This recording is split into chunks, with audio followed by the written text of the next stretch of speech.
सदियों पहले की बात है। सरसपुर नाम के एक छोटे से गांव की, जो हरी भरी पहाड़ियों और एक निर्मल नदी के किनारे बसा था।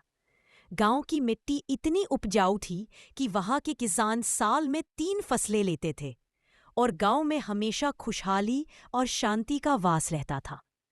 इस गांव में 2 पड़ोसी किसान रहते थे। एक का नाम था धनीराम और दूसरे का नाम था संतोषीलाल। धनीराम नाम के अनुरूप ही गांव के सबसे संपन्न किसानों में से एक था। उसके पास बड़े-बड़े खेत थे, जिनमें काम करने के लिए कई मजदूर थे। उसका घर पक्का और विशाल था, जिसमें रंग-बिरंगे पर्दे लगे थे।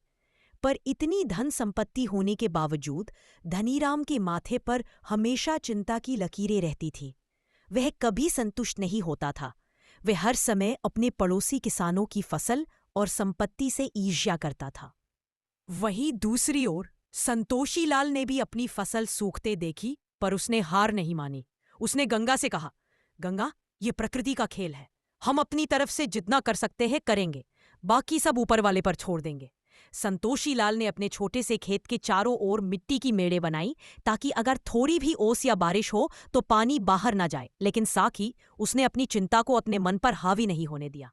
सूखे के दौरान संतोषीलाल ने देखा कि गांव के कई गरीब मजदूर जो धनीराम के खेतों में काम करते थे, अब बेरोजगार हो गए हैं और भूखे मर रहे हैं। धनीराम ने तो उन्हें यह कहकर काम से निकाल दिया था कि अब खेतों में कुछ बचा ही नहीं है। वहीं दूसरी ओर संतोषीलाल ने भी अपनी फसल सूखते देखी, पर उसने हार नहीं मानी। उसने गंगा से कहा, गंगा, ये प्रकृति का खेल है।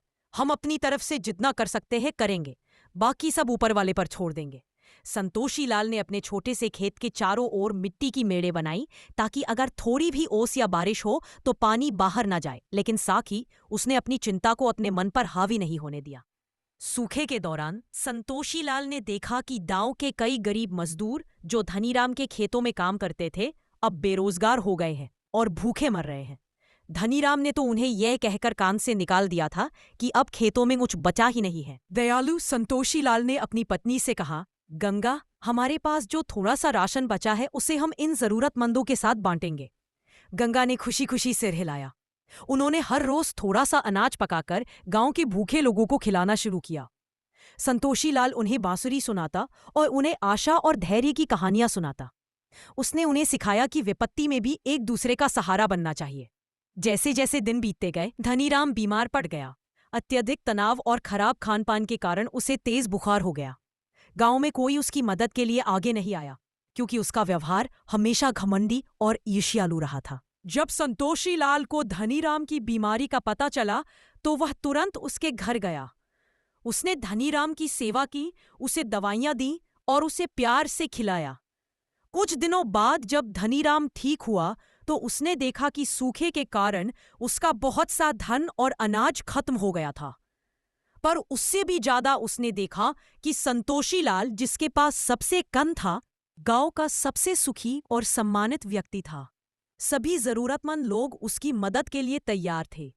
धनीराम ने शर्मिंदा होकर संतोषीलाल के पैर छू लिए और कहा, भाई संतोषीलाल, आज मुझे समझ आया कि असली धन क्या होता है। मेरे पास सोना चांदी था, पर संतोष नहीं था, इसलिए मैं गरीब था। तुम्हारे पास कम संपत्ति थी और संतोष और दयालुता थी, इसलिए तुम राजा हो। उस दिन से धनीराम ने अपनी ईर्ष्या और लालच को त्याग दिया। उसने संतोषीलाल से मित्रता की और दोनों ने मिलकर गांव की सेवा की। कहानी की नैतिक शिक्षा, दुनिया में सबसे बड़ा धन संतोष और दयालुता है।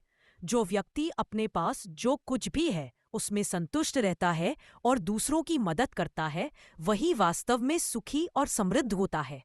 लालच और ईर्ष्या हमें केवल दुख और पीड़ा ही देते हैं।